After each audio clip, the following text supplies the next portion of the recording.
शिया धर्मगुरु अल-मुक्तदा के एक ऐलान ने इराक की आबोहवा बिगाड़ दी है। एक बार फिर इराक हिंसा की आग में झुलस रहा है। प्रदर्शनकारी खुलेआम सड़कों पर फायरिंग कर रहे हैं।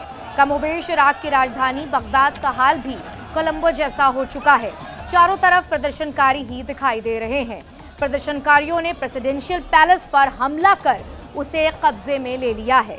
सुरक्षा बलों ने उन्हें रोकने की कोशिश की तो झड़प और ज्यादा हिंसक हो गई। जवाबी कार्रवाई में 20 प्रदर्शनकारियों की मौत की खबर है, जबकि 300 से ज्यादा लोग घायल बताए जा रहे हैं। मीडिया रिपोर्ट्स की माने तो प्रदर्शन में ईरान समर्थित आतंकी गुट अल-हक भी शामिल हो चुका है। हिंसा को देखते हुए बगदाद स्थित अमेरिकी दूतावास अलर्ट मोड पर है।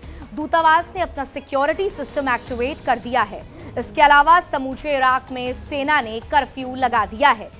अब सवाल उठता है कि आखिर क्यों इराक में गृह युद्ध जैसे हालात पैदा हुए हैं और इसका शिया धर्मगुरु अल-मुक्तदा से क्या कनेक्शन है, और क्यों अल-मुक्तदा इराक की राजनीति में इतना ऊंचा कद रखते हैं कि उनके संन्यास के ऐलान से इराक जल उठा। नमस्कार, मैं हूं आपके साथ अली शाहिद नकवी और आप सभी का स्वागत है TV9 डिजिटल पर। सबसे पहले आपको बताते हैं कि आखिर पूरा मामला क्या है। इराक में करीब 10 महीने किसी प्रधानमंत्री की नियुक्ति नहीं हुई है। अभी तक मुस्तफा अल-कादमी कार्यकारी प्रधानमंत्री हैं। पिछले साल अक्टूबर में हुए चुनाव में मुक्तदा अल-सद्र का गुट 329 सीटों वाली संसद में 73 सीटों के साथ सबसे बड़ा गुट बना। हालांकि इसे फिर भी बहुमत हासिल नहीं हुआ और सरकार बनाने में असमर्थ रहा। इसी वजह से बाद में प्रदर्शन जारी है और अब मुक्तदा की राजनीति छोड़ने के ऐलान के बाद से स्थिति और ज्यादा खराब हो गई है। मुक्तदा अल-सद्र ने सोमवार को एक ट्वीट कर राजनीति से संन्यास लेने और अपने पार्टी दफ्तर को भी बंद करने का ऐलान किया था, जिसके बाद उनके समर्थक भड़क उठे और सरकारी महल तक पहुंच गए।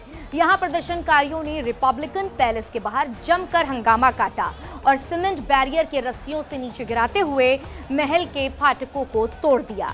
बगदाद में बदली स्थिति को देखते हुए इराकी सेना ने शहर में कर्फ्यू की घोषणा कर दी है और शिया धर्मगुरु के समर्थकों से महल से दूर हटने और संघर्ष को खत्म करने की अपील की है।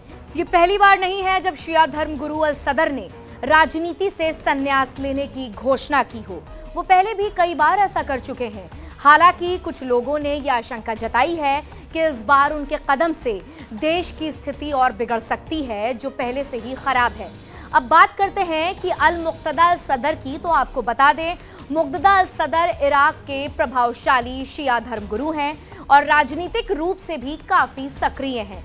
साल 2021 में जब चुनाव हुए तो मुक्तदा अल-सद्र का प्रधानमंत्री बनना लगभग तय माना जा रहा था। मुक्तदा सुन्नी विरोध के साथ ही इराक और ईरान विरोधी एजेंडे पर काम कर रहे हैं। अल-सद्र खुद शिया हैं और उनके समर्थक भी शिया समुदाय से आते हैं। हालांकि फिर भी ये लोग उन शिया पार्टियों का विरोध करते हैं जिनके ईरान के साथ अच्छे रिश्ते नहीं हैं। अल-सद्र चाहते हैं कि इराक की राजनीति में ईरान की दखलंदाजी कम से कम हो जाए। साल 2003 में सद्दाम हुसैन के पतन के बाद अल-सद्र चर्चा में आए थे और शिया सपोर्ट के साथ आज वो इराक का सबसे चर्चित चेहरा हैं।